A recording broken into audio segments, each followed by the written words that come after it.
What wasn't planned was on stage in front of the crowd right before the match. When he called me, he said, you fucked up. And he said it so close to me that when he said fucked up, he spit on my face a little. And I'm sitting there like, but because I had learned from my past mistakes my past with Jay, it was like, I felt it in my face, and I'm like, did I want to headbutt him right there? Because I'm kind of a hothead. Yeah, I wanted to headbutt him and throw him across the stage. But like, if you had headbutted Kalinowski at Spectacular. Welcome back to another episode of a great conversation here on Nerds and Suits. My guest today is the great Kevin the Smasher Smets, one of my best friends, somebody going through a hell of a fight right now as he is on the way to smashing cancer. Smets only feels good usually for a few days a month, and he was kind enough to give me his time to come on and do this interview this week. So as the second episode of this season of A Great Conversation, bringing the show back, I could not be more pleased to bring the guy on the channel that I've been asking to come on for quite a long time at this point. And it was great to talk to him. We had a great time talking. Smets was full of energy today. We hear a story about how he met Dasha. We hear his rise to prominence in the Schmoedown. Of course, his diagnosis, the fight he's been going through. So many cool things. So big thanks to Kevin for doing this. Big shout out to Nicole Krafik, our Infinity patron here in the Nerd Network. And of course, all the rest of the patrons here. You will hear your name at the end of the episode or see your name in the credits if you're platinum. Thank you guys so much for your support on Patreon. It really does mean a lot to me. Be sure to hit the thumbs up on this video. And of course, if you're watching for the first time, hit subscribe. It's Nerds and Suits. I'm bringing tons of content to you guys now as I'm back with this show. And of course, I am bringing back Song from the Scene next week. More on that soon to come, but get excited. That show is coming back. So I'm not going to waste any more of your time here, guys, with the preamble. So enjoy the episode. Big thanks to Kevin Smets for doing this. We'll see you guys after the show. I'm glad I followed your format. Yeah. I was more angry when I wanted to listen to one of your shows. I was like, like this is like his show is in his infancy. Maybe I'll catch like the first episode and I'm the second episode. And there was a whole bevy of guests, dude. Yeah, they were not great. This guy. They were great guests, Smets. It was terrific. I'm nervous that I'm not going to be able to follow up on it. First of all, I'm going to be nervous that I don't have as many hits as the other guys. Because, I mean, that's just like an ego thing. Plus, you're on with one guy for an hour and a half. What if you cut it off at 45 minutes? And then I'm just like, oh cool. Yeah, that's a tough one. It's okay. If we do that, we'll do an encore. We'll bring you back. We'll tease people. Oh, cool. Yeah, it'll be good. The Kaiser episode was great, which was last week. So if anybody watching this hasn't listened to that yet, it was great to be able to talk to that dude. It's the longest I've ever talked to Kaiser in like a formal setting, and I think it's interesting. I'm doing the same thing with you here. We've been close friends for a long time, but I haven't really ever gotten to like interview you, like to really do it, to ask you questions. I learned a lot about you on one of our phone calls kind of recently. You were telling me about like being in the movie business and scripts and living in other cities. I mean, I learned all kinds of crazy stuff about you. That I didn't know any of that stuff. Because really, we talk Schmoedown, we talk salmon, we talk brown rice, we talk blueberries and dark chocolate. Dark chocolate. Don't forget dark chocolate, dude. Yeah, you got to give yourself dessert at the last minute, dude. Yeah, I feel bad I'm underdressed because I noticed Kaiser wore like a coat and I didn't know if that was a shtick. Was that part? I didn't listen to the show. I haven't heard it yet, but I will. But was he wearing a coat to like make fun of you, or was he wearing a coat because he thought that it's Nerds and Suits, so he should be in a suit? He shows this is oh my god. We should have recorded the 10 minutes before the thing starts because Kaiser he sits down. He's like, "Hey boss," he's got glasses on and a jacket, and he's like, I can't even fit into this goddamn thing. He's like, it's Nerds and Suits. And then he's like, are you getting reflection on the glasses here? He's like, God, the reflection is covered my eyes. I was like, Kaiser, nobody asked you to wear a suit jacket or glasses. You don't have to do either of those things. And he's like, I look blown out. My face is red. He spends 10 minutes moving lights around, closing windows. Oh, you should have recorded that. I know. It was incredible stuff. But no, it was great to talk to him. It was a lot of fun. And most of the conversations I've gotten to have with him or with you, I mean, they're kind of about Schmoedown. That's how you and I met. How long were you a fan of Schmoedown and all that stuff? I don't think it's only about Schmoedown. I mean, when we had pretty good conversations after my diagnosis, I don't want to. That's fair. I don't want to misspeak here or have you misrepresent how good of a friend you've been outside of the Schmoedown. But yeah, we do talk about the Schmoedown a lot too, and I think that's a lot of you being a good friend, knowing like, well, he doesn't want to talk about his cancer all the time. He wants to talk about something else. And we'll just go down the rabbit hole and talk. I remember one of our earliest conversations. I talked to you from my edit bay, and it was like the first week of my new show that I was working on, and I had a lot to do. And I ended up staying late at work because we had like a 2-hour conversation at like 2 p.m. But I didn't have the heart to tell you like, dude, I got to go get off work because it was early in our friendship and I wanted to like be available. Because that when it's early on like that, if all of a sudden I cut you off and I'm like, yeah, hey, dude, I got to go. You might think, oh, well, he's kind of shitty. He doesn't want to be my friend or whatever. And so I just remember like, I'll just work late. And I ended up staying at work for like till like 10 o'clock at night because I decided to stop working from like literally like 1:30 to like 3. You and I talked.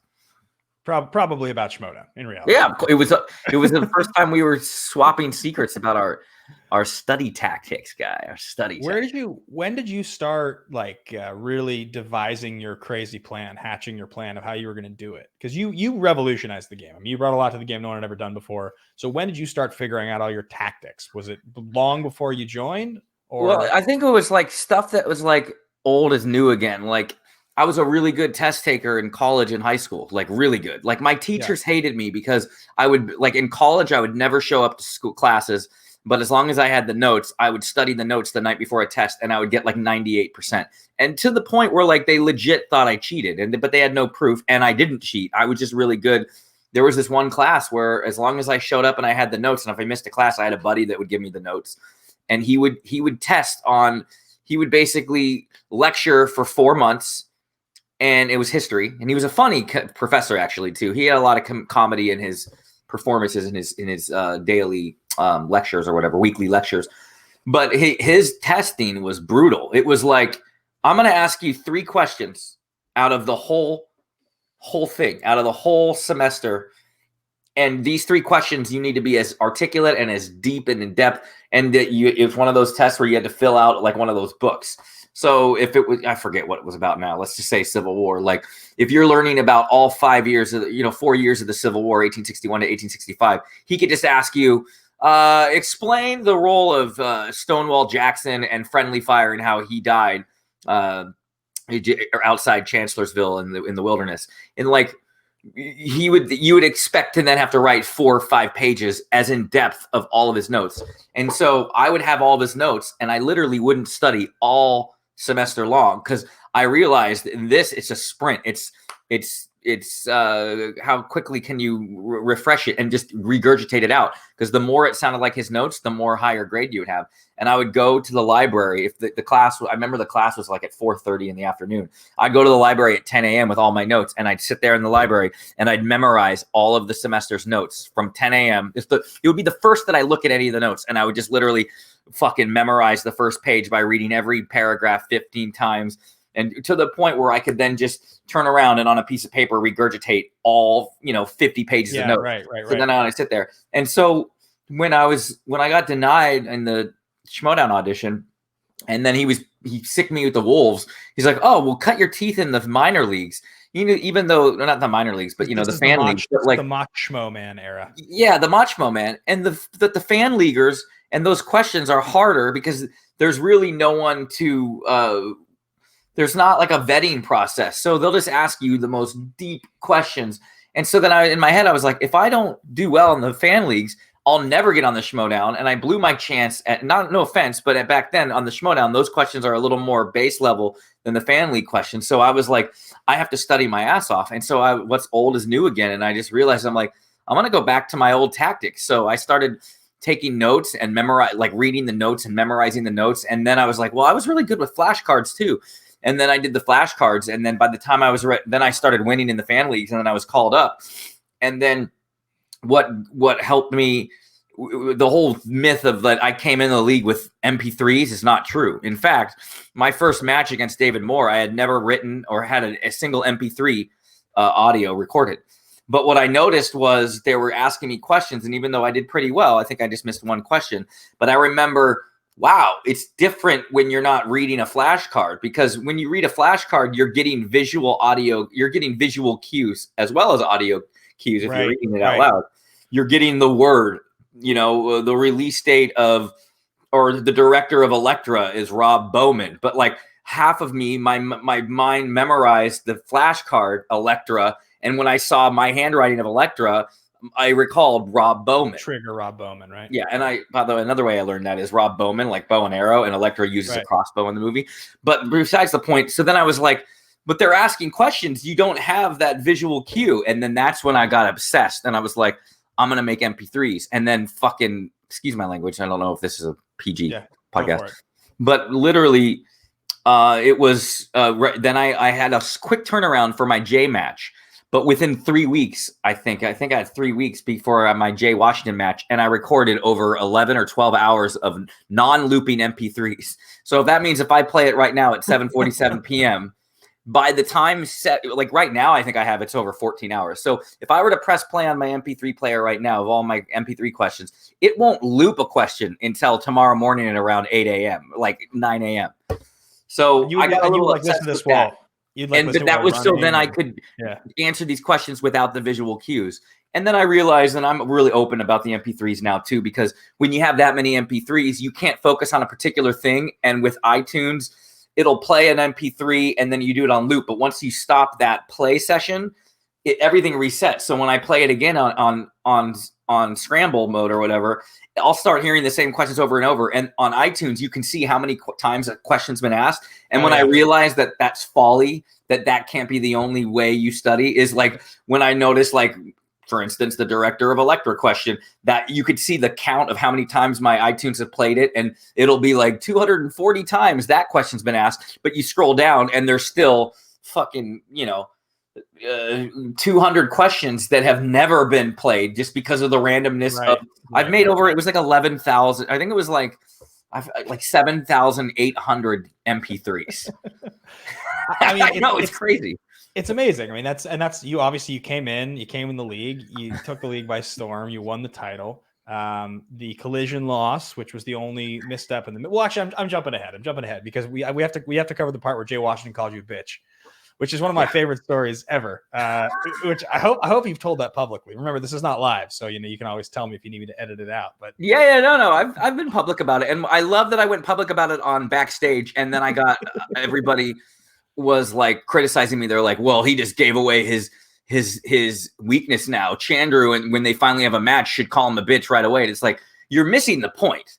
The point is, that was my second ever match. Jay Washington and I are like good friends. He gave me a painting of the Winter Soldier on the Schmoedown set with my face mixed with Winter Soldier with the wheel behind it. He painted that for me and gave it to me not 20 minutes before then he called me bitch on stage, because he knows when the cameras come on, it's like all go time. I'm going to put this bitch out of his misery or whatever he said.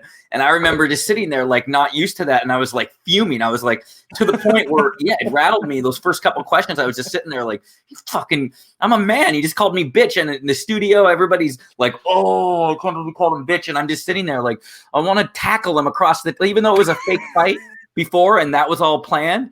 I still, when he called me a bitch, then I didn't want it to be a fake fight. I wanted to grab his fucking face and slam it into his microphone. So I sit there like fuming. And then, of course, at the end of the match, even though I knocked him out and it was a roaring success for me, then we were hugging. And then 20 minutes later, we're across the street at Barney's Beanery drinking beer, laughing about how he called me bitch. But I told people on Backstage, and I'll say it again, that was the one and only time that I ever let anything on stage affect me. Like, I was like, okay, that's interesting. I have to really shut off the Kevin Smets brain and realize that when you're on stage, you're the smasher and anything goes, right? And that's why I was able to, against Hector Navarro, when he's trying to kiss me, weed it out. And like when Hector was doing his old tricks, drawing on the board, because I was a super fan of Hector Navarro, and he used to always draw pictures with his board thing, and like having to switch it off. And so I was like, I'll never have that happen again. And of course, and it all goes full circle at Spectacular. What was not planned, the whole plan was that pre-spectacular, and they didn't get. What sucks is, here's a true story. Me, Chance, Mike, and Kaiser are supposed to get in a scrum on stage in the backstage or in that during the expo, and we did it in front of all the fans.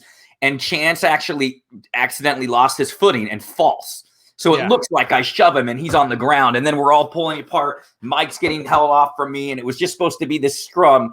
And they're like, oh, and then I thought that kind of was real, wasn't it? No, it was not real. That was all. Now, I didn't talk to Kalinowski that whole morning, but it was like, hey, Kalinowski's in on it. Just get in a scrum on stage, and this is how we'll get you out of the expo. And so that's how then me and Kaiser got kicked out of the expo, and we were able to go backstage and kind of focus on prepping for the match. But what wasn't planned was on stage. in front of the crowd right before the match when he called me. He said, you fucked up. And he said it so close to me that when he said fucked up, he spit on my face a little. And I'm sitting there like, but because I had learned from my past mistakes with Jay, it was like, I felt it in my face, and I'm like, did I want to headbutt him right there? Because I'm kind of a hothead. Yeah, I wanted to headbutt him and throw him across the stage. But like, if you had headbutted Kalinowski at Spectacular, like that, I wouldn't be former champion right now. They would have called the match off.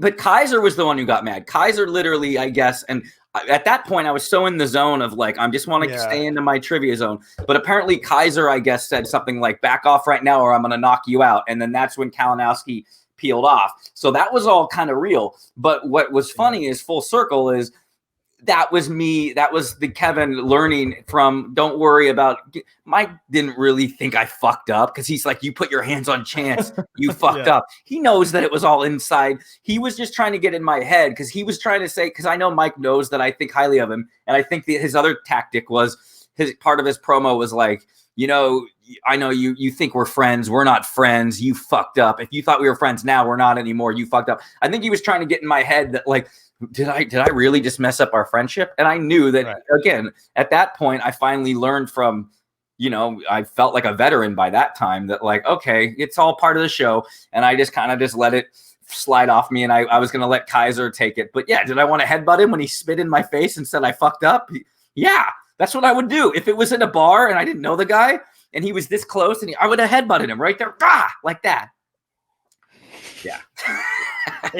Sorry, Mike. I still love you. I would never do it now. You have such a pretty face. It reminds me of when in MacGruber when he headbutts Ryan Phillippe. That's one of my favorites. He breaks his nose. So anyway, but I remember it's funny that's how you peeled out to get out of the expo because I remember we wanted a way where we wanted to go off to our separate corners and I wanted to be out there with the fans. Don't get me wrong, but I was also like I kind of want to dip out early and just get in my zone. I had a total thing and they were like, well, let's just start a fight with you guys because we had the printed out pictures of Mikey's zero belts. Yeah. I remember we were doing the expo signing, I was with Riley and Gucci and we did a bunch of stuff. And then I remember because if you recall, my unique challenge that day was that I was going to have to play the first and the last match if I wanted to. And so I remember I could feel, I had like worked out in the morning and I'd done the whole thing with like proper diet. You don't want to be too full. You want to kind of be hungry so you're sharp. Yeah. And I just can remember meeting all these fans and pictures and everything. And I could feel my blood sugar starting to drop. And I was like, I need to get the fuck out of here. And so that place was like a maze. There was like this crazy, you remember we had like dressing rooms downstairs and there was like another room and then another room. Yeah. We were right next door, which was funny. Yeah, so like the 3 dressing rooms all the way in the basement was then where I went. And I like pretty much hid for the next like 3 hours, with Riley and we were all, getting ready and like, but yeah, I just remember that I have that distinct memory. And then as I won the first match and then my energy was starting to kind of build as we got towards the end, which in the end was sort of anticlimactic. Like winning was amazing, but for both of us that day, really, I mean, I think winning was incredible, but the matches were so I don't care. I'm glad it was lopsided. I didn't want at that point. I didn't want a close match. Someone made a good point. I think it was Billy Bedford. Love you, Billy. He was talking, or maybe it was PLD. They were talking about the rivalries, and me and Mike made their list of rivalries, which was very nice. And they were like, I feel like Kevin didn't want to leave it to chance. He didn't want any "don't tell Peter" moment. He wanted to go in there, and that's what I wanted to do. I just wanted to go in there and put my boot to his freaking neck and just beat him. I didn't care if I won by 50 or if I won by 1. I just wanted to go in and out. So I didn't care if it wasn't fun for the fans. At that point, I was like, I gave everybody's match of the year contender and favorite match of all time, even though it's never going to win any awards. They always list Kalinowski Smets won. Why? Because of the drama of the "Don't Tell Peter." You say it's one of your favorite sports moments of all time. Love it. Yeah. Kalinowski beats Smets. Kalinowski beats Smets. It's like I don't want that. I just give me my belt, like, and just knock him out, and then I was just done, dude. And especially I was feeling it. Like during that whole second round, I was just like doing when he was going and he was missing, and I was stealing. I was like, oh, I sense it. I feel it. I had a feeling it was going to happen during the speed round. And when you're hot like that, I mean, that was both my matches that night too. And it's just, it's a great feeling. It's crazy too, because it happens, and then you're not champion anymore, which neither of us are. And then when it happens, it's like, oh man, hopefully I get lucky enough to be in that position. I can play that well again. You know, I can understand now why other champions, when they win their second title, why it's so meaningful, because it's so hard to do it the first time, but getting back there, I mean, now I think getting back there is harder. Like now I think about what I'm going to have to do to try to win any titles this year. And it's just, the competition is so stiff. It's crazy. We tell people when they, like I did the Ironman race, and some people say, oh, you should do a half Ironman before you do a full Ironman. And I did the full Ironman. Even though we did a half Ironman during training, I was like, if I just trained a whole season for a half Ironman and realized how hard it was to do 70.2 miles or 70.3 miles, you know, half, what was it? I forget. It's different. It's like 1.2 mile swim. It's all half. It's just the Ironman cut in half. And if I would have taken a whole season to do that, and that was the climax, the next season, it would be like, man, I already feel accomplished doing a half. But I really want to do a full. And it's like, that's why it was like, just dive into the deep end. And I did a full Ironman and a half Ironman all in the same season. But to be honest, if I were to try to do another one, I think it would be very challenging and hard for me, because I've already done it. And it's like, I don't have that voice in my head, like, you haven't done it before, you got to do it. Like, I feel a lot of the defeating thing is, well, I've already done it. And I wonder if going into trying to get another title like you're doing this season, it's like, does that creep in the back of your head? It's like, well, you are a champion. No one could ever take it away from you. What Merle texted me after I lost to Chandru, I'll never forget, is how he's like, don't forget, you once a champion, you're always a champion.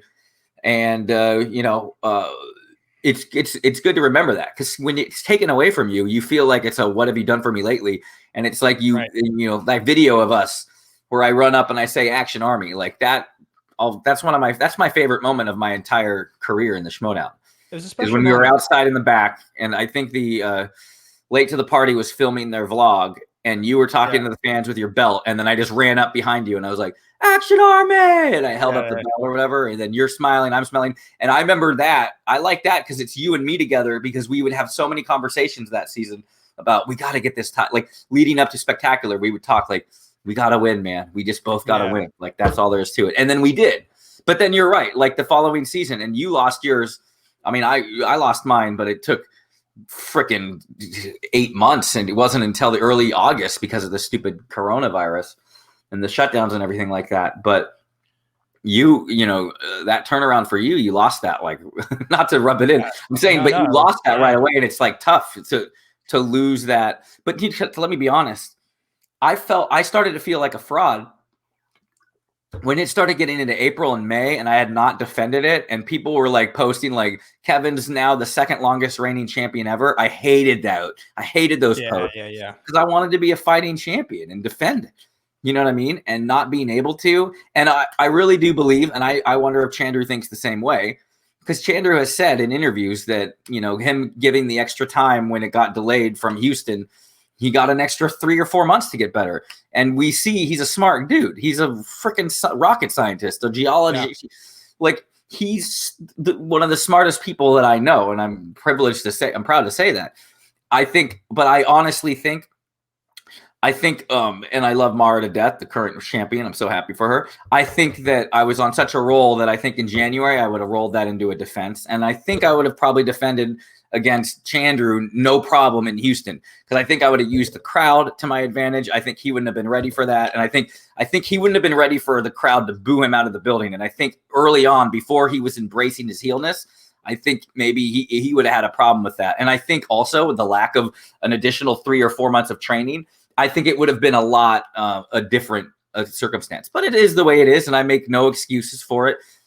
He beat me fair and square. And, you know, some people have tried to say like, oh, I've watched that match and I just feel bad for Kevin because we know he's going through his symptoms and his cancer. Because I did. Let's be honest. I had cancer then. But you know what? To be honest, I probably had cancer back at Spectacular when I won the title. So I would never use that as a crutch, and I would never take away from Chandru beating me, because what's the point of downplaying his victory when I would rather build it up? So then when we have another match and I can overcome that loss and beat him, that means something. You know what I mean? I think there's a lot of people in the Schmoedown that there's a lot of pride and egos. And I think there are some competitors that never know how to make their opponents look good, and you need to make your opponent look good. So then it means something when you beat him. If you're just ragging on the guy and you're not like, you do a good job with Riley.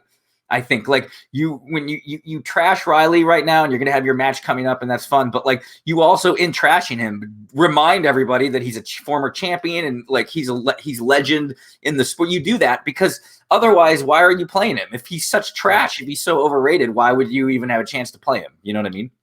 Yeah. I agree 100%. I also think, I mean, look, you got to take responsibility for the days that you played the best and the days you didn't play your best. And I think you can look back at the match against Chandru and there's missteps and you know that. And you can recognize the ones and it wasn't your best game. And I look back at the losses that I've had on those days and yeah, they're disappointing. I lost to Kalinowski in August of the year that I won the title. And I hate that loss. It's one of my, I hate that loss more than I hate most because we drank whiskey talking about that loss. You went over the match with me before it aired and you couldn't believe it. I just couldn't believe it. I mean, it's just one of those days. I wasn't prepared enough. But anyway, all that being said, we can retread history all we want. I want to go back to what you just said a second ago about that Action Army moment, because that moment's really special to both of us. Obviously, we were both walking out. There was a lot of great fans that were in LA for the event, got to hang out with people. And you were kind of, as you were growing into the Schmoedown, you became fans of certain people and you became a part of that Action community before you were winning the title. I mean, as you were just getting into it and ascending, you started really as a fan of the Schmoedown, then you became like an important piece and then you won the title. But it's always felt like you're kind of part of the Action Army anyway, even though you were never in like an Action faction or anything like that. And we haven't technically gotten to be on the same faction, even though you basically are on the dungeon, just not active. I mean, I remember I would watch your guys' show. Like you know what I mean? And I wasn't like an active super chat participant. Only when I got to know you, then did I start spending my money. And you guys would laugh at me because I would spend like $30 talking shit about my fantasy team beating yours. And then Guy would take all of my pride away when he'd be like, you just spent $30. You just gave us $30 of super chat money. Okay, you beat us. Good job. And then you'd spend 30 more to talk. Yeah, and then I'd be like, that doesn't matter. Yeah.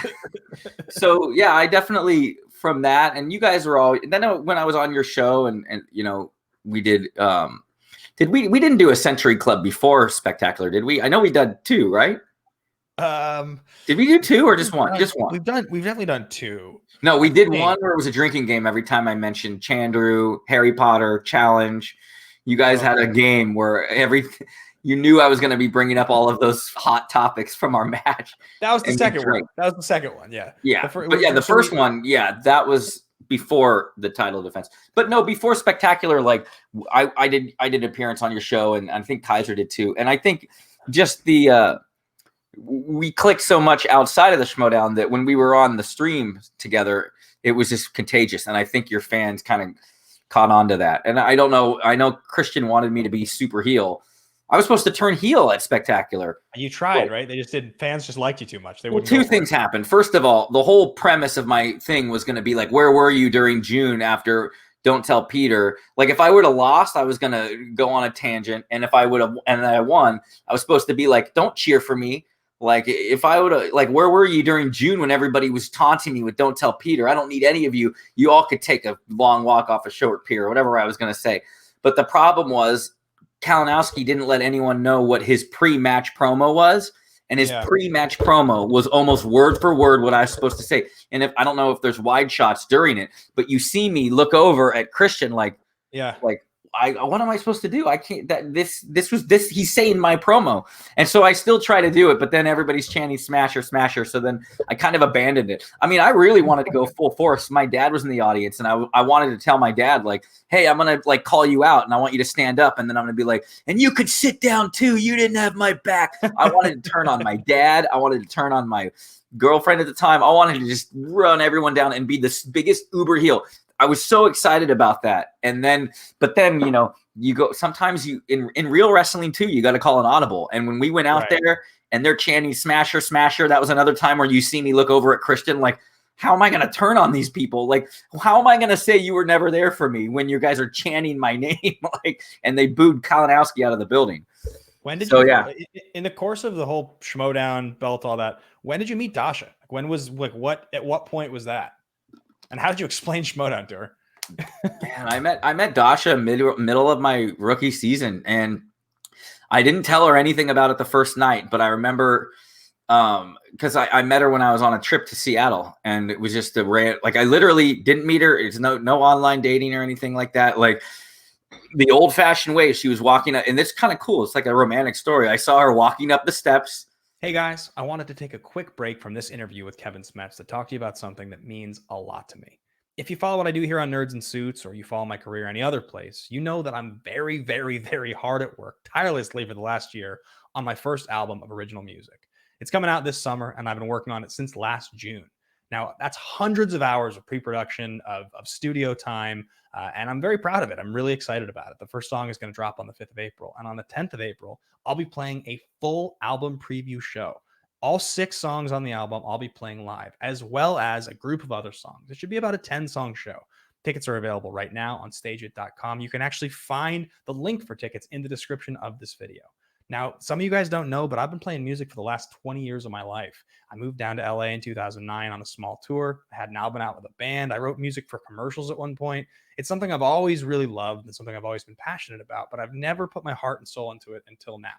I played a little preview show back in November where I played 2 songs off the new album, and it was maybe the most satisfying creative experience of my entire life. I had so much fun. A lot of you guys were there, and you were so generous in supporting that show and buying tickets. So there are tickets on sale for the show on the 10th, and if you really want to support what I'm doing, please check it out. Buy a ticket for the show. If it's a little expensive for you, send me a message. I'll find a way to get you on the guest list. If you want to give it a chance and support what I'm doing, it would mean so, so, so much to me. And every single dollar from the show goes directly into album production because, as you can imagine, hundreds of hours with a producer does in fact cost money. So anyway, guys, I just wanted to take a quick break here to shout it out. It would mean a lot to me if you checked it out. And of course, if you got a ticket to the show, get hyped. I'm super excited for it. And now back to the interview with the great Kevin Smets.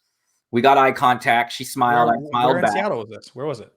There's steps. There's these steps in Seattle where there's a view of the Space Needle, and there's these steps and on the bottom is a Whole Foods or Trader Joe's, one of the two. And my hotel was above the Whole Foods, above these steps. And I was outside the hotel sitting there, and my friend had a sore throat. And I literally stopped and asked her where the CVS was. My friend's not feeling well. And she told us where it was. And then my buddy's like, I'll go get some cough medicine or whatever he's going to do. And so for 20 minutes while he walked down to CVS, she sat down on a bench, like right near the steps. And we ended up talking for like 20 minutes. And then just on it was a 3-pointer on the baseline, like last minute call too. Cause like it was like 7:30 or 6:30 at night. And I was like, why don't you join us? We're going to go to this cool like show and have dinner or whatever. And she on a whim, she said she never did it, but she had a good feeling about it, and she joined us like at the last minute. Wow. And I joke and say, dude, it was a 3-pointer off the baseline with like 0 seconds to go, like Kobe clutch. Cause the earlier in the day, like there was supposed to, my friend knew a girl out there, and his girl had a sister that was going to come out and meet us. So I wasn't going to be like a third wheel or whatever. It was going to be like the 4 of us. And she ended up canceling the sister. And so up until when I met Dasha, I was going to be like the third wheel. And I was like, God, how am I going to be the third wheel on this thing? And so it wasn't out of desperation, and it wasn't like out of malintentions, because I actually really did like her. But I just remember when she said yes and then ended up meeting us for dinner, I looked at my friend and I'm like, talk about a 3-pointer on the last, like 6:30, 7 o'clock, I'm going to be the third wheel on a night. Like instead I ended up, getting to have a fun date with a girl that I just met earlier. And then, yeah, we kept in touch. Like, she lived up there. I lived down here. And I think the following week I had a Vegas weekend for a birthday party. And on a whim on the tarmac in Vegas, we just landed on a Friday, and I was like, hey, you want to come to Vegas? Like, come meet us. So I have a birthday party tomorrow night. And she's very spontaneous like me. And she was like, sure. So she booked a flight, and I didn't believe her. She sent me an image of her flight itinerary, and she showed up the next day. She showed up, and because she had to work, she showed up at she got there the Saturday night in Vegas, and I didn't see her until like 11:30 at night, and she met us up at the party. And then we just like hung out in Vegas, and then we made plans to try to see each other every couple of weeks after that. Rest is history. It just really took off. That's amazing. And obviously the rest is definitely history. It's cool to have a spot though. It's kind of cool to like see the steps. Like she recently was in Seattle. She went up there to see family and friends so they could finally meet our child, Kira. That's her name, Kira. And she took a picture. She posed with the stroller and the baby on the steps, so like where we met. That's just cool that we have a spot like that. And I don't. Go ahead. Are you talking about like First Avenue overlooking the market there, like downtown Seattle? Like I'd have to ask her. I don't. She would know better. I'll text you. I don't know exactly. Okay. There's just it's hard to explain. But there's how about this on the bottom of the steps? There's little statues. They look like Asian like porcelain statues, and it's right outside a Trader Joe's. And there's like 3 weird statues of like porcelain Asian influenced art on the bottom of those steps. It's not like some big touristy steps. It just means a lot to us because that's where we met. You know what I mean? It's not like something that everybody would. It's just steps to get from the lower level to the upper level where the hotel is. But because it's our steps, it's kind of cool that we have like a spot. It's very, very Nora Ephron style. Nora Ephron, Kevin Smets movie pages copyright. Yeah, copyright 2021. Don't fuck around. So look, man, let's talk about the elephant in the room here. You seem about as healthy as you could possibly imagine. You seem right now like you are so full of energy. I've gotten in 3 words to your 10. I told you I was going to win this interview, bro. It's a competition. You're going a mile a minute. So I think for most people, they don't know. You get a few good days a month, right? That's how this works. I get 4 days, and I get 4 days every 22 or 23 days. Okay. And it is almost like clockwork. The way my cycle works is I go sit down for an infusion on a Monday, and then that first 7 days, I'm bedridden. Like I can barely get out of bed. And for 7 days, I'm literally a zombie. And I have the worst side effects you can imagine as far as cold sensitivity, nausea, not wanting to eat, first bite syndrome, pain, body aches, everything. It's the worst hangover you could ever have combined with your nerves. It's the scariest thing, not being able, like if you pick up a cold water, it's like molten lava on your hands, or anything that's warmer than or colder than room temperature down the throat. It makes your throat, it feels like pop rocks going down your throat. That's actually one of the worst things because I hate room temperature. I love cold drinks. I love ice in my drinks. I love a cold beer.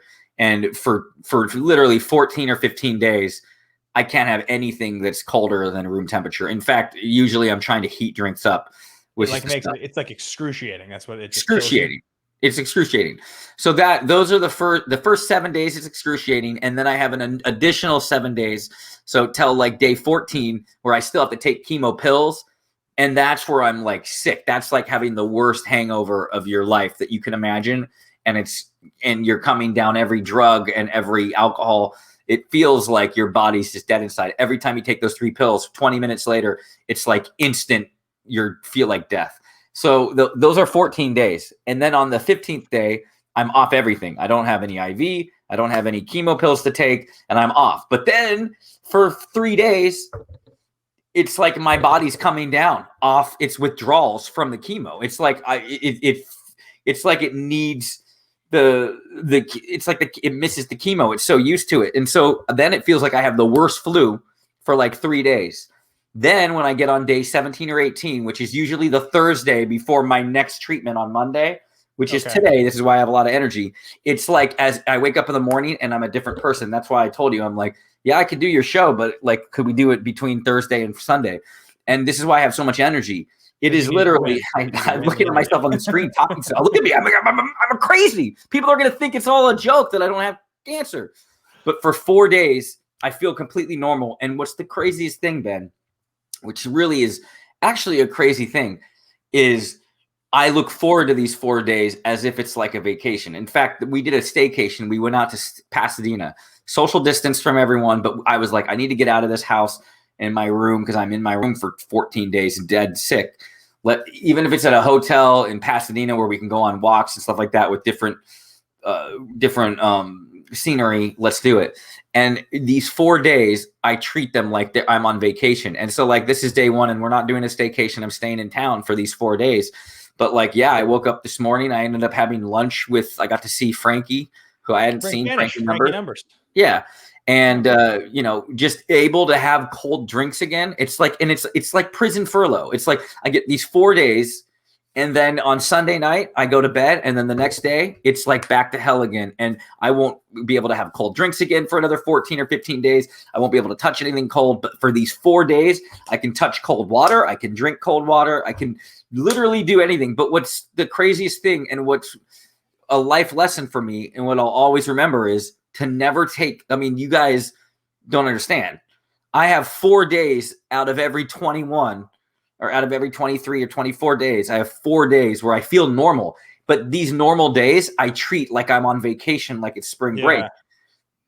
And I'll never take it for granted anymore, because I can't even imagine a world right now where I get to feel normal for more than 4 days. Right around Sunday is when I start getting the anxiety, the pit in my stomach, knowing like, oh, I got to go in for the next treatment. And so Sundays are really hard to enjoy, in fact. So it's really only like 3 days that I can feel normal. But think about that, like 3 days out of every 21. So out of every 42, I get a week out of like every month and a half. Oh, just a week of feeling normal. So when this is all said and done, and I like to say when I beat it, but whether I beat it or not, like when the chemo is done, the feeling of not having to be under, I don't know how people do chemo for life. There's a fan, JJ, who's done his 98th cycle or whatever, and I'm on my 5th cycle. I can't imagine doing it 98 times. Like, I'll never take for granted, and you should never. And I'm not trying to preach. I don't think anybody in my life really takes what they have for granted, but don't take for granted the days where you can just get up and go anywhere, walk, go on a run, stuff like that. Like, I get 4 days that I try to cram it all in. And that's why I'm so excited and just energetic, because I know that come Monday, and you know what happens, I fall off the radar with all of you guys. Like, you don't hear from me. You don't totally fall off the radar. If something happens in Schmoedown and I text you, I can still wake you from your slumber. But I mean, maybe you might get a text out of me, but it's hard to get me on the phone. And that's what I feel bad, because I'll have friends calling like, hey, just checking to see how you're doing. And it's like, I literally can't talk on the phone without getting nauseous and having to run and go throw up. So, yeah. So long story short, you got these 4 days, and in the 4 days I celebrate like I'm on vacation. And it's funny because all I am I'm celebrating feeling normal, which I should be able to feel every day of my life. But right now I can't, unfortunately. Yeah, I relate to it. I mean, obviously it's not the same class in terms of injury, but I just, when I started getting really bad back pain at 19, it's been, it's 13 going on 14 years of, I live in constant pain 100% of the time, every day of my life. And some days it's horrible. Some days it's like, I can't sit down for very long, or it's like, I just feel like somebody hit me with a steel pipe. And some days, like, which are right now is a better one, it feels like I'm pretty functional. I can do most of the things I want. And so I definitely, once I went down with the injury and I had the surgery, that was when I really kind of started to experience the thing you're talking about, which was like, oh my God, are like my healthiest, best years behind me? Am I ever going to feel 100% again? Because I can't imagine a world in which I get up and I'm creaking out the door every day. Like, it's just tough, So it's, it happens to everybody in some capacity at some point in their life. I think it's just a question of when. And I think the good thing to come out of this for me is that there is a shot that I beat this thing, and then I'll never have to do the chemo again. It's like, you will beat this thing. I will beat it. Yeah. And the feeling of not having to do the chemo, like I said, when this is all done and I have 6 cycles total, so I have another month and a half, almost 2 months, when it's finally done, I'm going to be really resolved and ready for the next step, whether it's surgery or whatever they're going to do. And I'm going to just be so ready to not feel as crummy as I do all the time. Because like I said, the vast majority of my time, 70% of my life right now, I feel imagine the worst you've ever felt. And it's that plus a little more. It's your body is literally decomposing on the inside. Chemo is taking your body to the brink of death and literally killing the cells just enough to where your healthy cells can rebuild, but the cancer cells cannot. That's crazy. Scale of 1 to 10, you got the worst day of chemo, watching 2003 Daredevil for the 10th time. How do they compare? You got 10 out of 10. 10 out of 10. No, it's Daredevil. I'm kidding. I watched that for the first time all the way through just last week.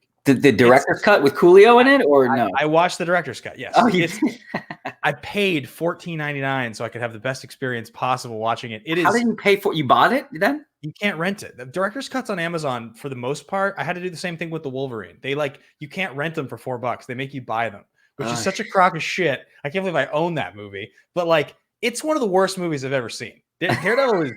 I haven't watched all the IG movies. I haven't watched them all. That's got to be a front runner for one of the worst ones. Are you going to learn IG in 60 days and get the belt, or what? I could do that in my sleep. No, I'm kidding. No. I mean, that movie is appalling. It's like he's Affleck. Oh man, it's funny, and I've made no secret of this. I've texted you. I've been watching non-IG movies and just loving it. And when the call comes, and it's like, okay, I think I'm going to try to make a comeback. Sitting down to watch some of these bad ones will be hard when I've been enjoying movies. Have you seen Palm Springs? Not all the way through. I got about halfway through it. How can you stop halfway through on that movie? I got busy, and I have to go back and finish it. I'm going to. I mean, obviously. Movies like that, movies like Nightcrawler, just Patriots Day. I liked just all watching these movies that I'm like, there's some good movies out there. And the last year and a half, I've focused on only watching these IG movies. But what's funny is, and what's going to be dangerous for people if I ever do come back, when I ever do come back, is I haven't seen a single IG movie since the week before my Chandler match. So it'll have been a year this August that I've even seen it. Now you're going from me watching all of the movies at least once before every match, or trying to cram those movies once, to having not seen it. And it's funny that a couple times I'll see ads on TV for it, or just a blurb or a YouTube video talking about it. And I'll be like this little tinge of oh, I kind of miss those movies. And one thing that was unstoppable before, if I would have landed on MCU before Chandler, which was an eye opener for me, and I guess was I rewatched the MCU but Dasha had never seen any of them. So we were watching it for the first time together.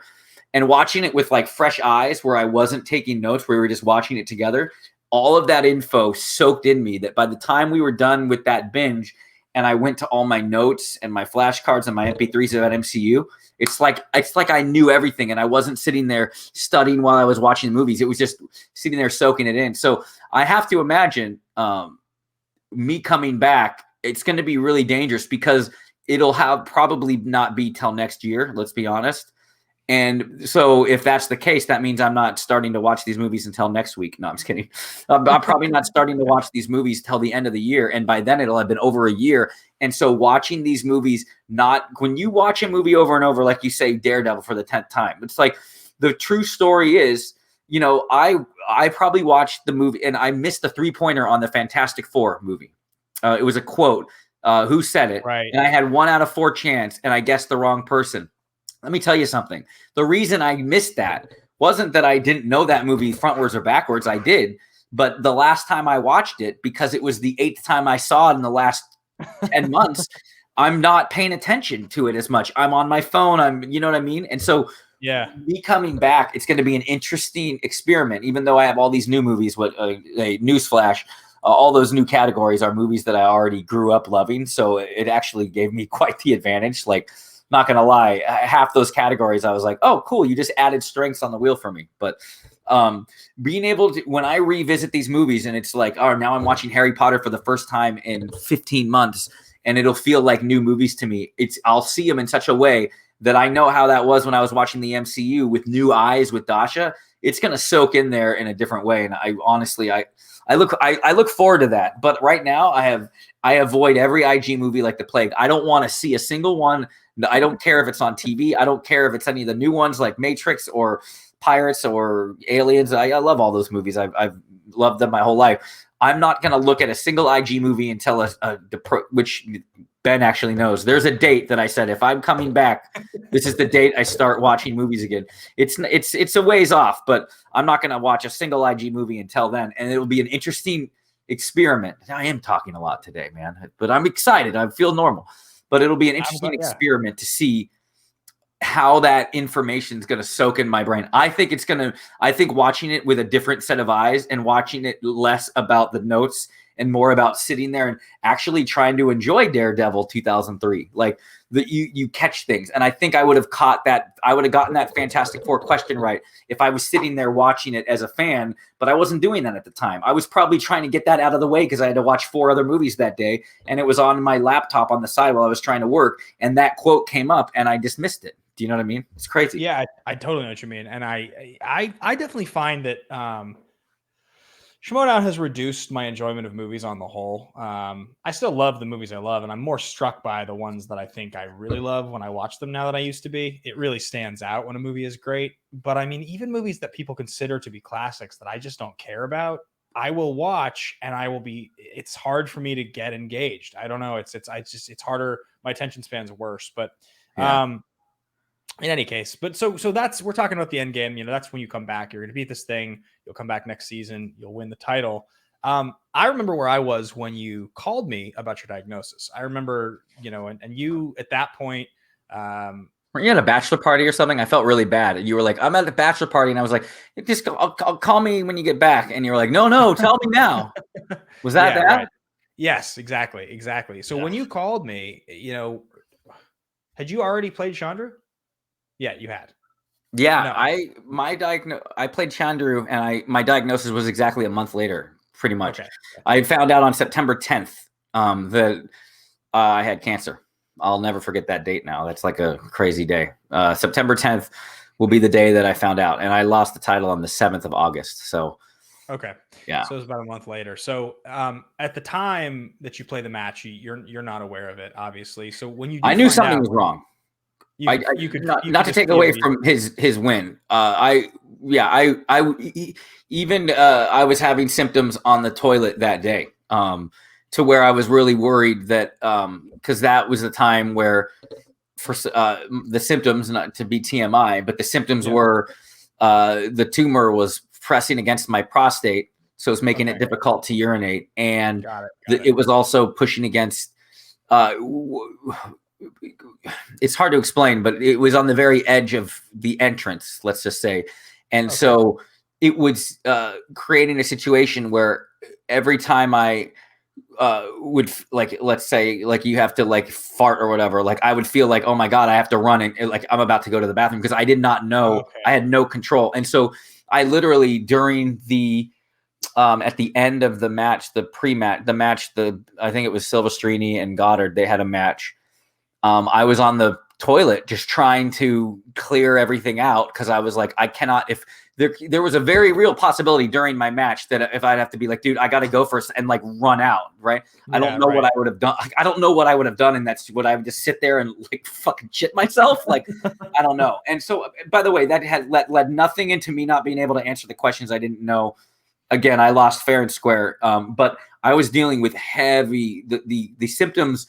Were a big deal there. And what I kept telling Dasha, because she was worried, I was like, after my title defense, we'll go get checked out. I promise. After my title defense, I kept saying that because I was like, what if I go the week before my title defense and I find out I have cancer? Like, how am I going to have a match then? Like, so brain. It was already in your mind that could be a possibility. You already were kind of. I didn't know that I had no cancer was the least thing on my mind. I just honestly thought that I had a fissure up there, or I had like hemorrhoids or some sort of injury or some sort of virus that was preventing me from being able to use the restroom.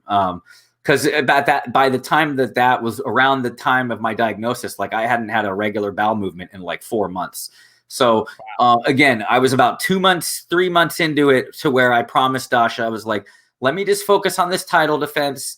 After I defend the title, I promise we'll go to the doctor. Like we're such maniacs about Schmoedown. Let me just win this Schmoedown match, and then I'll go get checked for cancer. Well, I don't know what the alternate universe. Well, if I would have gotten diagnosed before my match, like I don't know.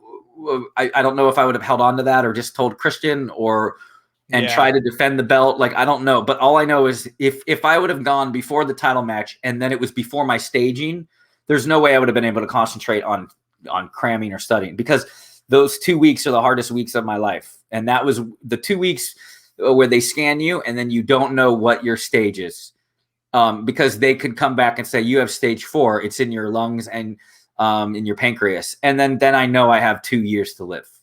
For the most part, that's how it's like. Then I know I'm not going to see my daughter grow up for sure. But the second they say stage 3, there's a fighting chance. You got 60% chance to fight it. And here's what we're going to do. We feel really confident about it. Once you hear that, it's like you can fight it. So yeah, I don't know what world if I would, because there was a thought of that. All right, I'll go to the doc. We'll go to the doctor like a couple weeks, maybe a couple weeks before my defense, and just get it out of the way, thinking that it was just that I get peace of mind. You get the news that everybody wants to hear that you're fine, because I had no clue. And I wonder what I would have done in that case. And I'm glad it went panned out the other way, as long as I didn't wait too long to where it affected me. I would have rather it played out and play out. I mean, I would have liked to, hang on to the title and then have to retire with the title still intact. But I guess it made it easier for the matchmakers and the bookers.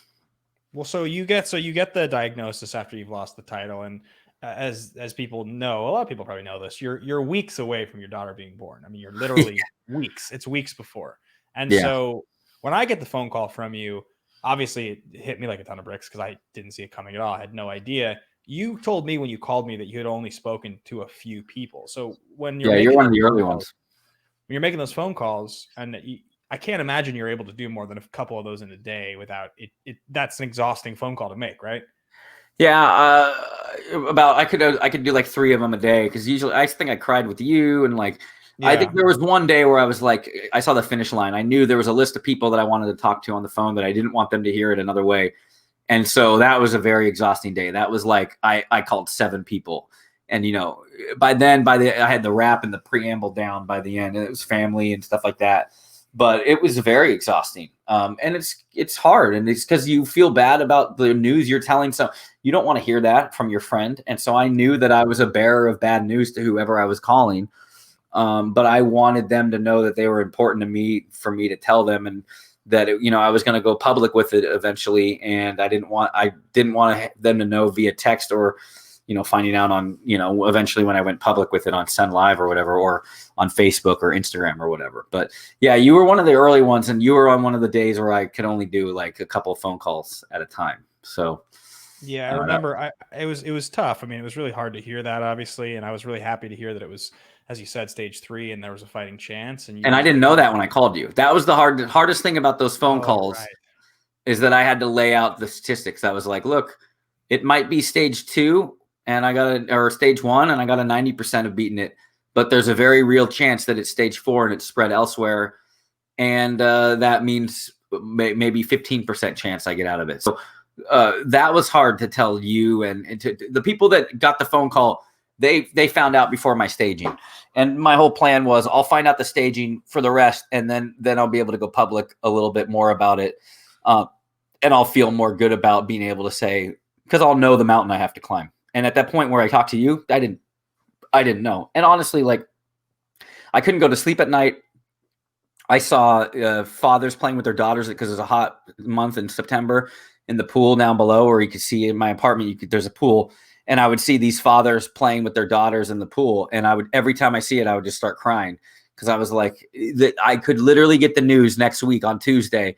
You have stage 4. You have 2 months to, 6 months to live. Like, I didn't know what I had, and I couldn't tell. I was obsessed. I just looked up forums and message boards and reading, just searching everybody, based on the location of it. And I felt pretty good, because they said the location of it is at the edge, which meant I was feeling the symptoms a lot. There's a lot of people that don't feel the symptoms because it's way up in their colon, and they don't feel the symptoms until the tumor is the size of your fist, and there's almost a complete blockage. I didn't have that. Mine was thankfully at the edge of the sphincter or whatever, and so I was immediately feeling those effects. Like I said, on the match day, every time I would feel any sort of discomfort down there, I didn't know if I was about to blow and I had to run to the bathroom or not, and that was because the tumor was at the edge of the sphincter.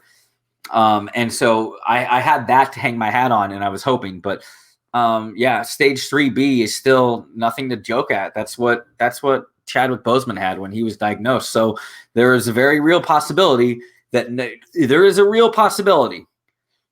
this chemo that I've been doing and undertaking is not doing anything. And when they scan me, it'll be like, shit, now it's in your lungs. Sorry. now I don't think it's going to be that because I can feel it. And like I said, it's been on the edge and now I really can't feel the tumor. So I feel like the tumor has gotten shrunk, if not 100% gone away. But there is still a very real possibility. And I hate to think about this, but to be honest with the fans, and I've had to be honest with my friends and family, there's a real possibility that they'll scan me and be like, the chemo didn't do anything. And that means that your body doesn't respond to the chemo. And now it's almost like not hospice care, because I wouldn't be that far along, but it would almost be like, now we have to figure out another form, and it'll instead of trying to cure it, we're just trying to hold it at bay as long as we can. We'll try to get you an extra 4 years of life. I hope it's not like that. I hate to bring it down, but it is a very real possibility. However, I feel very encouraged. I haven't had, talking about symptoms. I haven't had any problems urinating, in which I used to in the past, and that was because the tumor was against my prostate, creating pressure. Yeah. So I had no power. I couldn't go to the restroom. Now I can go. I haven't had any of those problems since my radiation ended in November, to be honest. And like I said, I, for the most part, have had regular bowel movements-ish. They're not quite what they were 3 years ago, but things feel a little more normal down there, which lead me to believe that the tumor has had extensively been shrunk, if not gone away completely. But that still means what still remains is probably surgery, and that'll be crazy because they're going to go in there and take a lot out, and that's like a 2 weeks in the hospital, 3 weeks to a 2 months recovery. Like that'll be the crazy time. That'll be the time when I'm going nuts too. But you're already going to have started.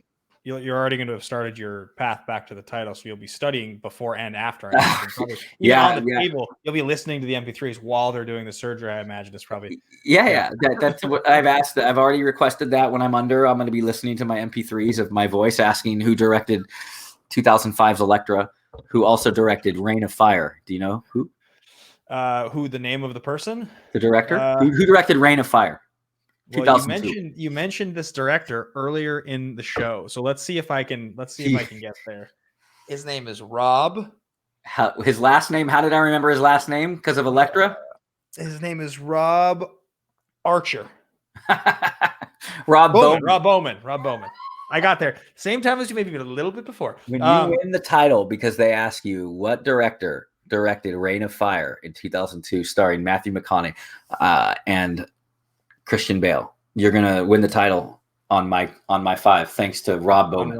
Rob Bowman. You know that we have our strengths, and a lot of people know that I'm quite good at movie release dates. You know that Parker sends me 25 a day as he's quizzing me every single day. He has been for the last Didn't you do 24 out of 25 one day? I've been averaging 23 out of 25 the last week. I'm like, it's my percentage has gotten pretty nuts. I rarely miss anymore. Let me see if I can get you on one. Ready? You're gonna give me a hard one. I hate you. I hate this. What year was Alan Quartermain and the Lost City of Gold released? What is that? Alan Quartermain and the Lost City. What year was King Solomon's Mines, starring Richard Chamberlain, released? The Indiana Jones fucking wannabe. That's a dick question. You're a dick. Yeah. 1985. But let me ask you a real one then. What year was In the Line of Fire released? Ooh.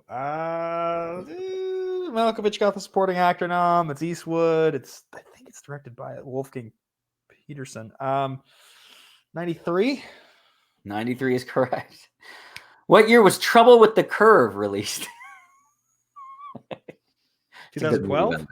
Huh? Yes. What the frick? What year was Good Luck Chuck released? Okay. By the way, this is a preview of what our phone conversations are all the time. Good Luck Chuck. I think starring the great Dane Cook and Jessica Alba, right? Isn't that the two of them? Yeah, right.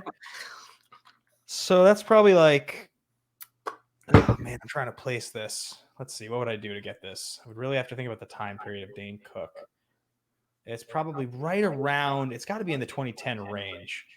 Jessica Alba, she's in the second Fantastic Four in 07. So it's between 2007 and 2010. Let's say it's, good luck, Chuck, 2008? 2007. What year was Employee of the Month released? You're really going deep with these bad movies. Dane Cook, guy. It's the Dane Cook Filmathon. Well, it can't be the same year. And that one, I think, is the one with Jessica. What's her name? Jessica Simpson. Yeah. It's probably before that because like Dukes of Hazzard range. It's when she was doing that stuff. So Employee of the Month is probably 2006. Correct. Yeah. And then finally, what year was She's Out of My League? This is ridiculous. You're not giving me a single good or iconic movie. I'm sorry, My Best Friend's Girl. Going on the Dane Cook-a-thon. My Best Friend's Girl. This one is probably later. I could hear everybody turning off their internet right now. Yeah. You're switching off this podcast. I'm going to cut this part out. 5. I'm going to cut the ones that I miss out. Okay. Great. My Best Friend's Girl, you said? Yeah. It's another Dane. 2008. So yeah, he did. I don't know why I have these listed, but I've been basically that was a thrilling group of movies you asked me. I watched. I've been watching non-IG movies and just making a list of them just to see, and I've watched almost 300 movies since my diagnosis. So that's gonna be fun. And I'm telling you, it's made me stronger in watching these regular matches. These movies I've seen come up, and it's like my biggest fear about singles is. I'm so narrow-minded on these IG movies that I haven't like watched these other movies. And what's the biggest fear you get in a singles match is being asked a question of a movie you've never seen.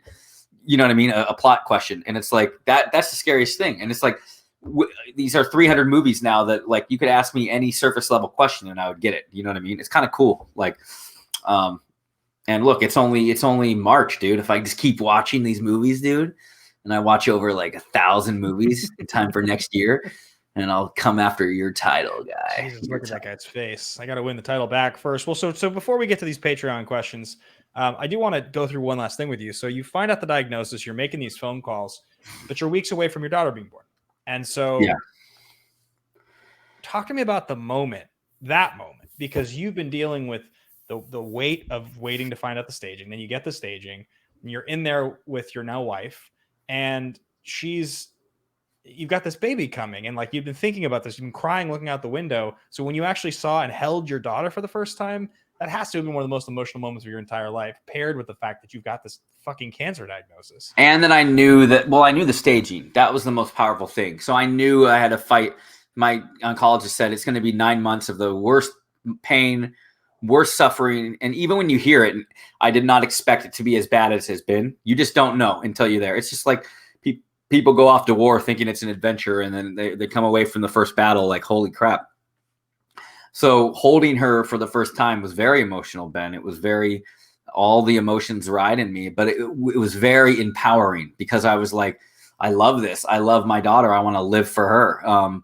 If I was stage 4, I think it would have been empowering, and it would have been like, okay, I'm going to be the 11% that's going to beat this, The fact is, I think stage 3 is a 60%. I could be wrong. It's somewhere between 50 and 60% survival rate. But like, I think holding my daughter, I don't even think about it being 40% chance I'm going to die. I think of it 60% chance. It's more like 100% chance I'm going to beat this because I want to do it for my daughter. But yeah, it was a whirlwind because when we brought my daughter home, we had 1 week at home, and then the following week was when I started chemo. So I don't really have memory. That first week's such a whirlwind when they're just a newborn and you get no sleep anyway. And then the second week is when I started chemo and radiation. It's like I feel like I haven't had my daughter except these 4-day spurts where I can be father. These 4 days, I'm telling you, I am father of the year. I am just doing whatever I can with her and helping out my wife and making sure that, because like when I'm bedridden, my wife's basically a single mom for a week. Like, let's be honest.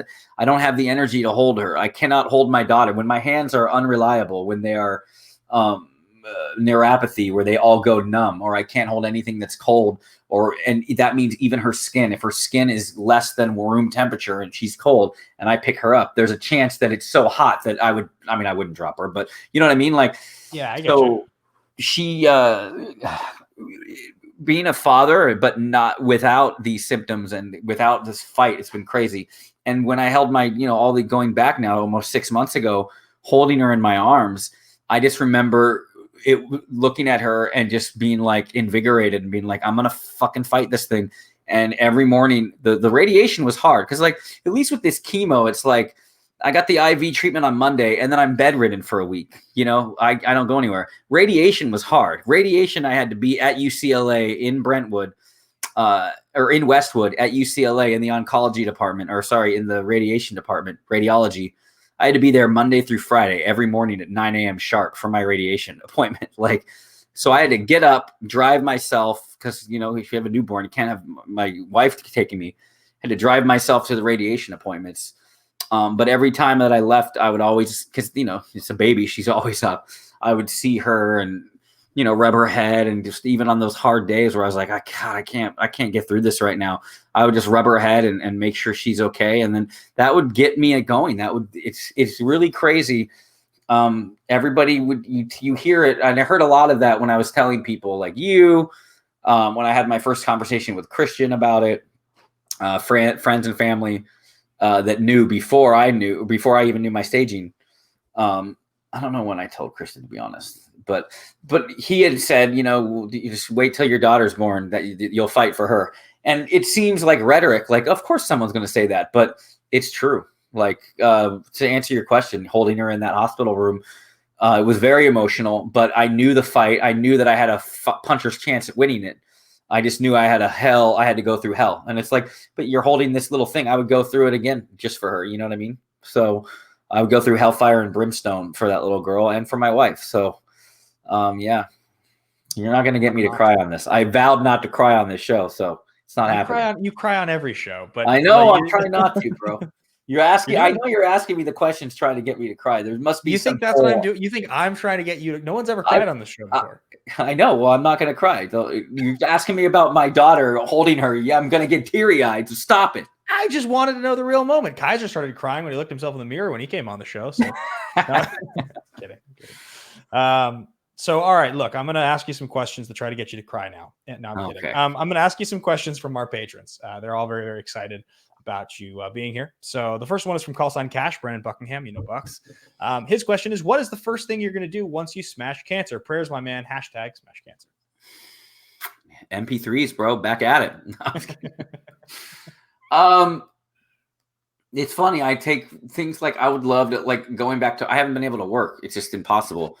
It'll be nice to work again. I like editing. It's something that is a passion of mine. So I haven't been able to do it. What will be the first thing? I think once they call it NED, which means no evidence of disease. I think that my wife and I and the kid, we'd probably take a little staycation somewhere and go celebrate. I think that would be something we do. And then I really, honestly, it sounds crazy, but just getting back to a normal life is something that I look forward to. Working, editing, and just being part of society. And I think also just that 5th day in a row, like I've never had 5 days in a row where I feel normal. So having that 5th day in a row of feeling normal, and then the 6th and the 7th, that's going to be great. And I'm not going to take life for granted. So there's going to be so many things I'm going to do. Yeah, but I think the first thing, yeah, I don't know. That's a good question, Brandon. I think that it would probably be a very emotional thing, and it would be for me and my family. And I think I would have a good series of phone calls. If we're going back to the phone calls that I had that were hard, I'd probably make the rounds and call those people and give them the good news, and then disappear for a while, you know? And yeah. Go be Bruce Wayne in Paris. Yes. Yeah. Looking Bruce Wayne. That would be like if I mean, it's Florence, by the way. Is Florence in Paris? Florence, yeah. Italy. Florence, Italy. Florence. You should know that. But yeah, it's Florence. But that would be like if Bill Gates was thought dead. And then, like, how would Bill Gates be able to be in Florence without some photographer taking a picture? Like, how did not everybody take pictures of Bruce Wayne and be like, Bruce is alive. Look, he's right there.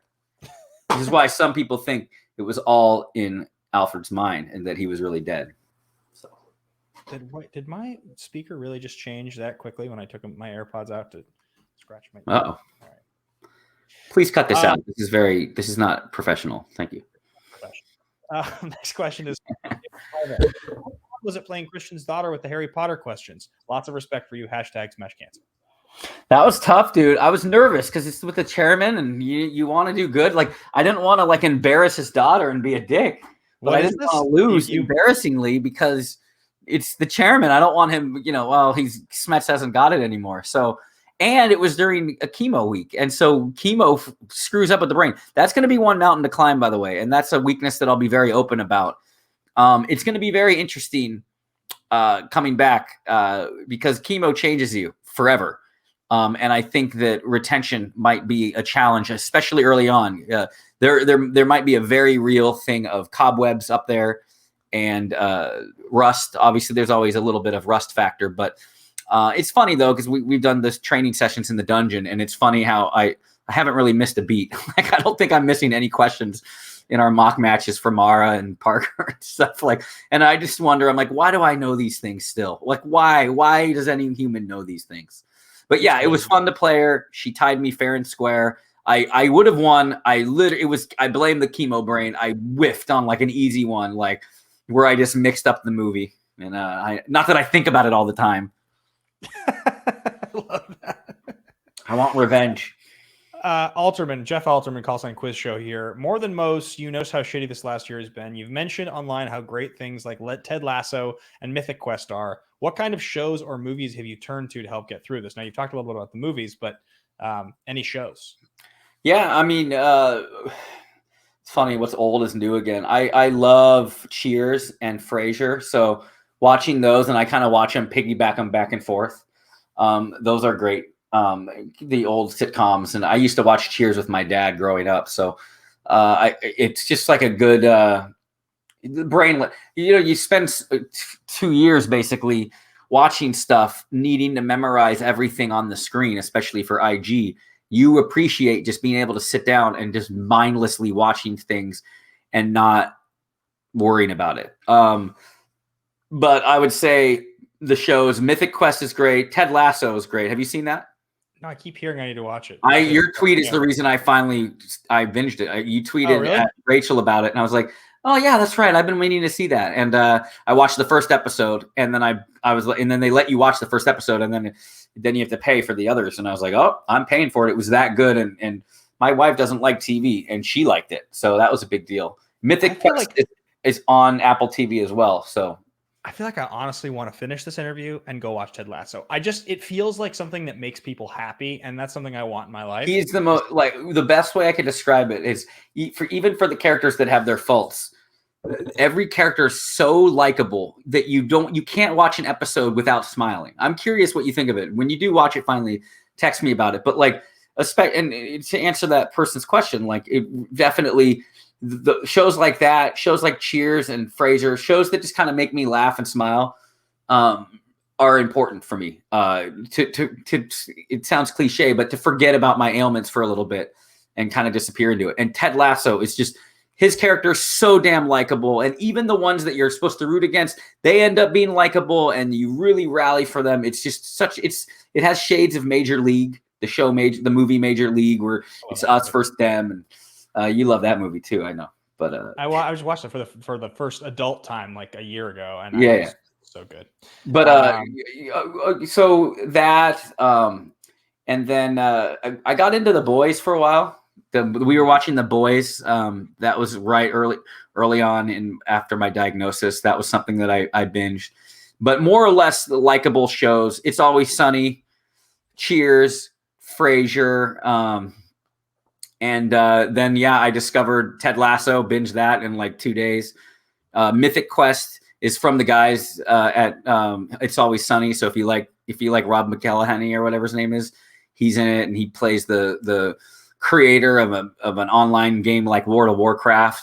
But he's just so eccentric and crazy. So if you're gonna pay $5 for Apple TV Plus to watch Ted Lasso, do yourself a favor and then watch Mythic Quest afterwards. And it's a good 2-show combo that I really liked. Those have been the shows recently. And like I said, mindless sitcoms where for 22 minutes, I can just sit back and because I'm in pain. So a lot of times these sitcoms almost play like radio plays, like audio dramas. So I could lean back. I don't necessarily have to watch it for the visuals. I can just shut my eyes and it's like listening to a play, a funny play. And that's important to me.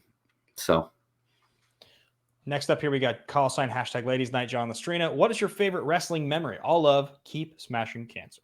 High-fiving Macho Man Randy Savage.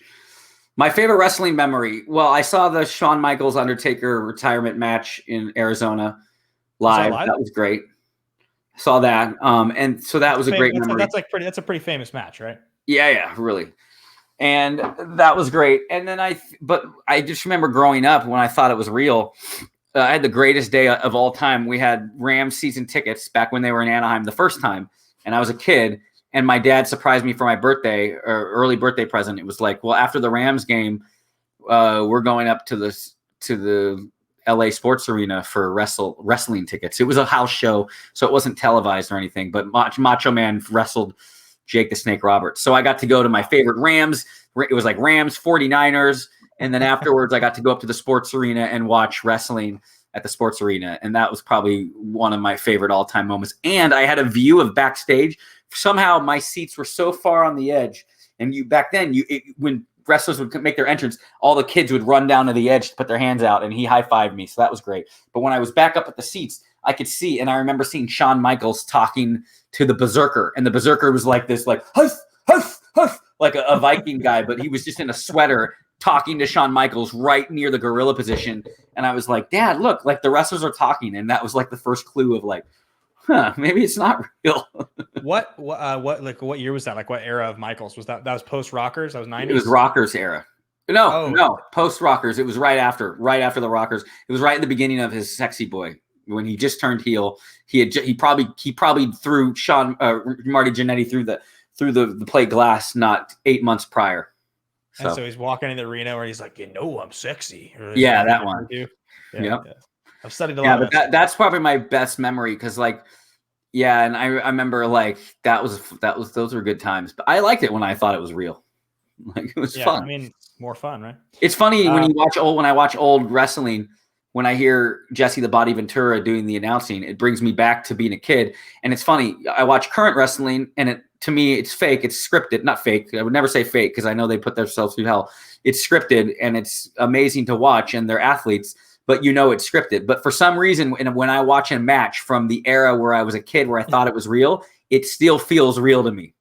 Like I hear Jesse the Body announcing, and I feel like it's real.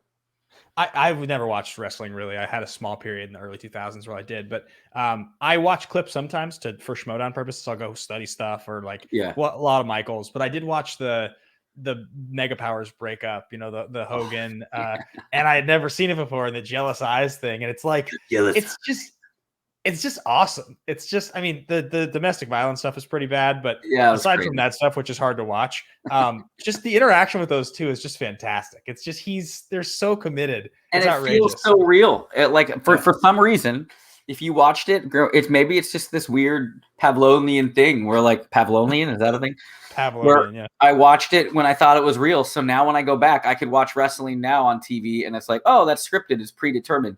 But when I watch Macho Man versus Ultimate Warrior retirement match, WrestleMania 7, which is my favorite all-time match, by the way, I feel like it's real still. I'm like, well, that's back when wrestling was real. Yeah.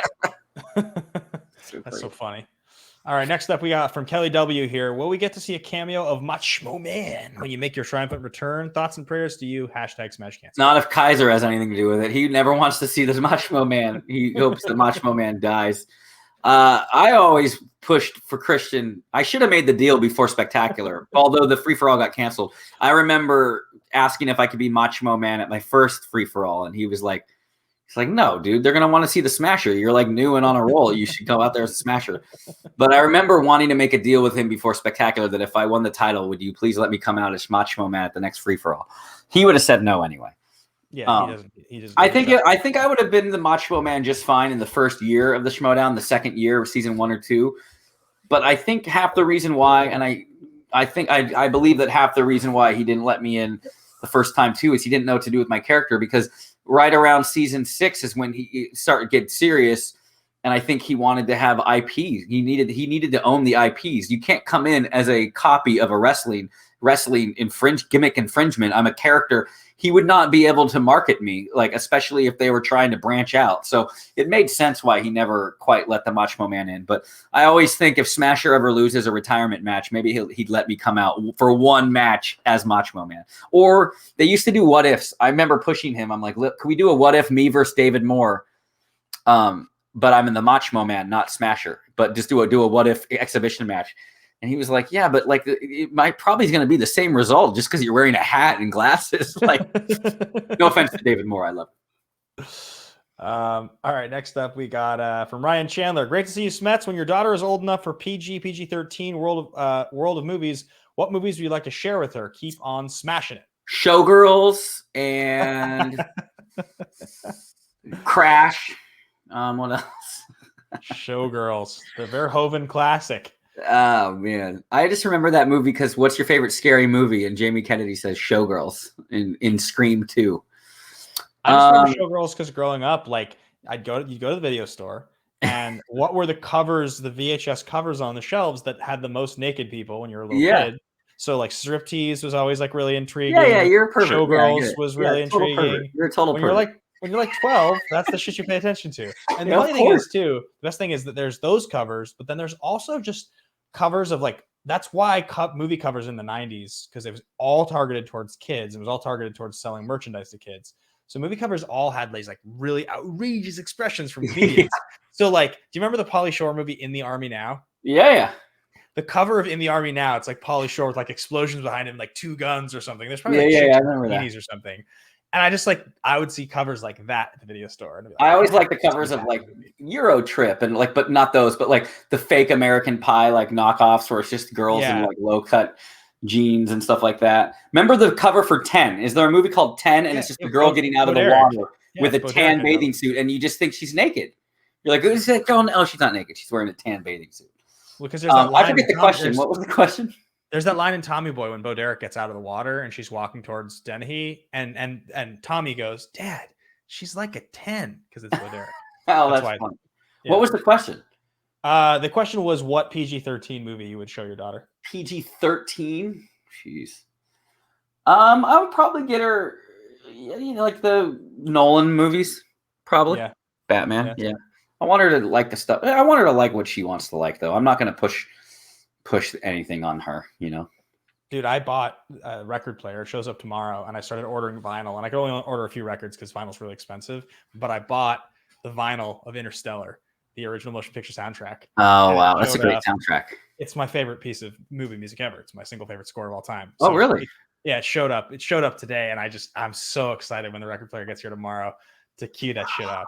I can't wait to come over and listen to vinyl. Dude, that's one, like, and my wife, she likes it very neat. On like, I show her pictures of PJ Campbell's back, his background with all those DVDs. Yeah. Like, that's heaven for me. I would love it. And I complain, I'll be like, one time our internet was out and I couldn't get, or for some reason, Apple TV wasn't working and I couldn't watch Glory. And I'm like, oh, but look what I have, honey. I have Glory on DVD. I can watch it on DVD. It's like, but she, she definitely, when I show her PJ Campbell's background, she loves PJ, but she would not want to have all of those movies. But I would love to. I like to collect. So vinyl, I feel like, is one of those that you could collect because you could have a lot of records, but it could still be kind of compact out of the way. But like I'm by nature collector, and I've collected video games in the past, and then I've sold them all off and like just collect. I love having like a stash of my favorite. I got all my old SNES and 64 games and my old systems in the closet. You do? Nice. Can I buy them off you? I'll buy them off you. Nah, it's too important, man. I got to be able to. I'm gonna take a day off of work at some point soon. I'm gonna like fully like tune out, and I'm gonna play through Donkey Kong Country 2 or Super Metroid. One or the other. I'm just gonna play. Like, Super Metroid's one of the greatest games of all time, dude. It's my favorite game of all time. So. I remember renting that and beating it, and just I'm a big gamer. I'm a big classic gamer. I actually recently bought the original PlayStation 1. Nice. And I bought all of the games I had in college. So they weren't necessarily the greatest games, but I have Cool Borders, the first Tony Hawk, Star Wars Masters of the Terrace Kasi, the first Tomb Raider, Ridge Racer, like this stack of games right next to the old PlayStation 1. And eBay's a great, you can get these old consoles. It's great. Very expensive. So. That's awesome. Yeah, that's kind of what I'm doing with the vinyl a little bit. I'm getting a lot of the records I grew up on, or ones I grew up on, or also just albums from the last 10 years that have been like the most special and important. I'm really excited about it. It's I moved into this place and nothing's making me happier. You know what's good on vinyl? My old roommate had it. It was the Kill Bill soundtrack. Both parts.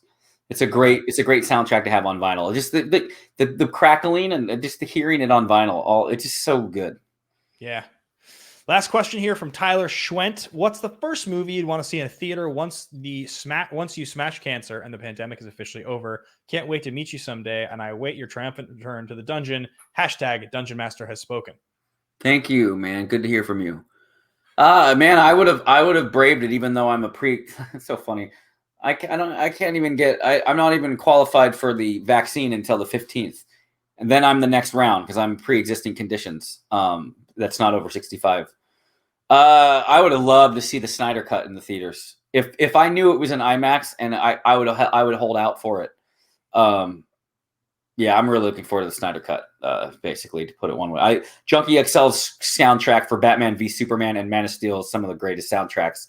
And the fact that he has apparently I saw from Kalinowski, the soundtrack for the Snyder Cut is 50 tracks, and it's all Junkie XL's music. Wow. I cannot wait. The best part of the DCEU was Junkie XL's scores for Man of Steel. Well, that was Hans Zimmer was Man of Steel, but Hans Zimmer and Junkie XL working together on Batman v Superman. Some of those tracks, A Beautiful Lie is just so great. And A Beautiful Lie was reused to great effect in the Wonder Woman soundtrack, or in the Wonder Woman movie, 1984. Yeah, there's a lot of great stuff. Here for a Reason. But to answer, Here for a Reason, so good. Here for a Reason for Man of Steel, so good, yeah. Or Look to the Stars too, that one. And If You So Love These People is a great one. I don't know I don't know what's out. I guess it's I don't know what's going on, what's the slate, and what will be out when the movies come out. But if they do the Snyder Cut on IMAX as a special screening, I will see that in a freaking New York minute.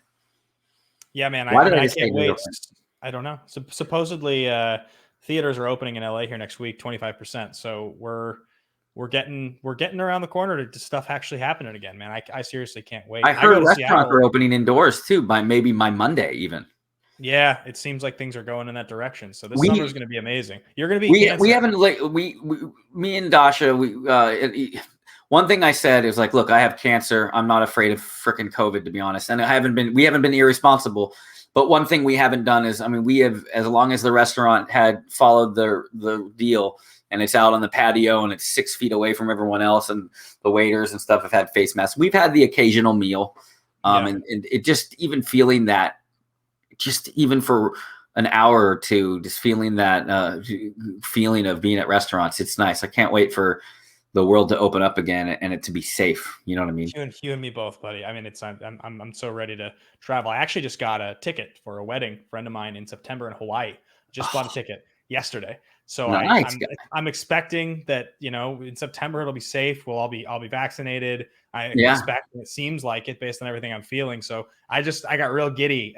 He sent me and I'm pretty resistant to things like this. For some reason, I never like to leave for anything other than work. But I just was like, you know what? I'm just gonna do this. This sounds like this is what I want to look forward to. 6 months from now, I want to be in Hawaii. So how fun is it and when you have a trip always on the horizon, that's always a treat, is having something to look forward to. And that's how we've tried to live. Like we've tried to plan fun things. Like I'm going to see Kaiser Saturday. We're going to go down to Manhattan Beach and see him because we didn't get to see him on his birthday. So yeah, for me, like, we're not being stupid. We're not out there hugging and stuff. We're still observing, but I got these 4 days, and these 4 days are the only days where I can actually be, do this, be on the show with you, be able to see Kaiser. I haven't seen Kaiser since March, I've seen you. I saw you on Christmas Day or Christmas Eve, right? Christmas Day? Christmas or Thanksgiving? No, I brought you a cake. We still have some of that cake in the freezer, by the way. I was asking Dasha, I'm like, you think it's still good? Like, we still have a little left. I want to eat it. I'll take a picture of it for you. It's good cake. But I haven't seen Kaiser since January. When I saw Frank today briefly, but we realized I hadn't seen him since they shot that scene calling Merle or whatever, him and Hannah talking, the sitcom scene. Oh yeah. That was January 10th. That's how quickly time flies. It's like, wow. It's going to be good to see Kaiser just to, for his birthday and a belated birthday, have lunch or something.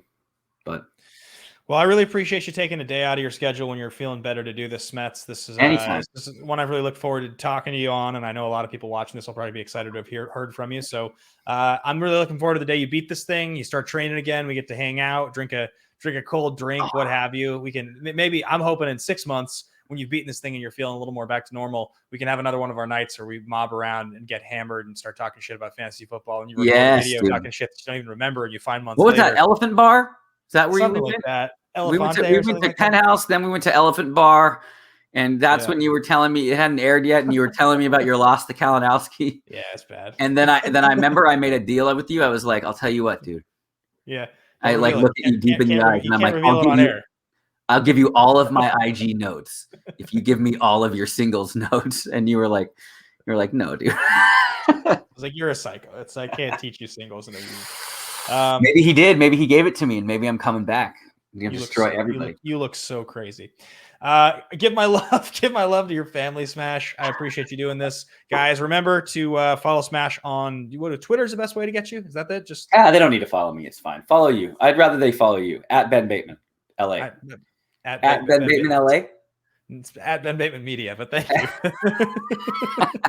At Kev Smets, you can follow me and you'll see beautiful pictures of my daughter right now. Yeah, she's beautiful. I feel bad. Like, I feel like all I tweet are like negative things. So I tweeted a picture of my daughter today because I was just like, you see my timeline. And it's because I vowed to be very open about my battle because I want it to be cautionary tale for other people. But then I just feel bad. I'm like, I wonder if people are unfollowing me because I'm such a downer. Like, every photo is a picture of me, with the IV. People just want to see you recover, man. It's going to be, you're fine. And the people that follow you because they love you. And so you fighting, it's a good thing. People like to see that. So, and then I'll come back to the Schmoedown as a heel, right? They'll boo me out of the building. Yeah, I'm sure Christian will definitely let that happen. So, all right, buddy, we're going to get out of here, guys. Thank you so much for watching. Thanks for listening. Hit that thumbs up button on the video. Hit subscribe if you hadn't already. And we'll see you next week with another episode of A Great Conversation. Love everybody. Bye-bye. And that wraps us up, guys. Once again, thank you so much for watching another episode of A Great Conversation here on Nerds and Suits. Be sure to hit that thumbs up button. And now that the video is over, guys, as soon as this thing wraps, do me a favor and leave a comment. Comments really do go a long way on YouTube videos. They really rise them up in the standings, so people have a good chance to find this video. Kevin was such a gentleman, giving us an hour and a half of his time today. So, of course, as I mentioned, do hit the thumbs up on this video. It was a special experience to get him in this time in his life to give us this much time. So otherwise, guys, a big thank you to my Double Diamond patrons here in Jack Mayer, Jake Yacovetta, and JJ Monahan. You guys are a huge part of the Patreon that keeps this thing going. Be sure to tune in every single Monday at 6 p.m. Pacific Standard Time on the channel. Do an hour-long live stream here, talking about the week, content coming up, goal setting, positivity, even some live music sometimes. So tune into that each and every Monday. Otherwise, guys, thank you so much for watching what we do here on Nerds and Suits. And of course, in the description below, check out the show that I have coming up on the 10th of April. It would mean the world to me. All right, guys, thanks for watching. Have a good one.